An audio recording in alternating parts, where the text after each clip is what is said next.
Привет! Тема «Джексоновская демократия». Джексоновская демократия представляла собой эпоху и политическую философию XIX века в Соединенных Штатах Америки, когда предусматривалось расширение избирательного права для большинства белых мужчин старше 21 года и проходило реструктурирование ряда федеральных учреждений. В рамках политической философии джексоновская демократия была доминирующим политическим мировоззрением нации на протяжении целого поколения. Понятие «джексоновская демократия» возникло примерно после избрания Эндрю Джексона президентом в 1828 году. Джексоновская демократия была до тех пор, пока рабство не стало доминирующей проблемой после принятия закона акта Канзас-Небраска, закон-акт, принятый Конгрессом США 30 мая 1854 года. Он образовывал новые территории Канзаса и Небраска, открывал их для заселения и предоставлял населению новообразованных территорий самостоятельно решить вопрос с тем, чтобы узаконить или запретить рабовладение. Этот закон отменил принятый Конгрессом в 1820 году Миссурийский компромисс, и когда в дальнейшем политические последствия гражданской войны кардинально изменили американскую политику. Сторонники Джексона сформировали современную демократическую партию. Его политические соперники Джон Квинси Адамс и Генри Клей создали республиканскую партию, которая впоследствии объединилась с другими политическими группами, выступающими против Джексона, чтобы сформировать партию Вигов.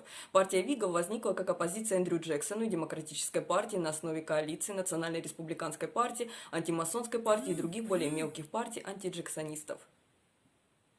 В широком смысле джексоновская демократия характеризовалась демократическим духом, укреплением президентства и исполнительной власти за счет Конгресса США. Во время джексоновской демократии было стремление расширить участие общественности в правительстве. В национальном плане было предпочтение географическому экспансионизму с оправданием его с точки зрения явного предначертания. В области прав афроамериканцев и коренных американцев практически не наблюдалось прогресса.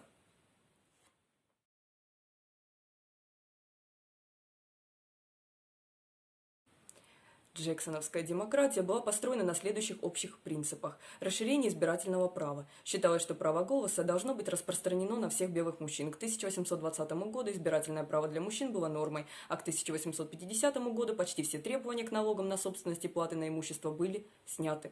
Явное предначертание. Характерное для Соединенных Штатов Америки XIX века убеждение о необходимости и оправданности экспансионизма, захвата и освоения Дикого Запада.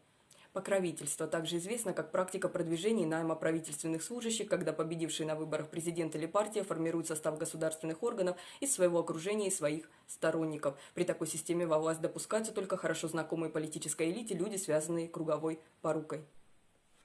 Конструктивизм. Изначально были выступления за ограничение полномочий федерального правительства. Эндрю Джексон говорил, что нужно защищаться от всех посягательств на законные сферы государственного суверенитета. Невмешательство в экономику, в целом была поддержана идея невмешательства в экономику, и банковский принцип. Сторонники джексоновской демократии были против предоставленных государством монополий на банки. Эндрю Джексон наложил вето на постановление Конгресса о продлении привилегий, последствием чего была ликвидация Второго банка Соединенных Штатов и возникновение множества частных кредитных учреждений, а также возвращение к золотому стандарту, что способствовало расцвету американской экономики.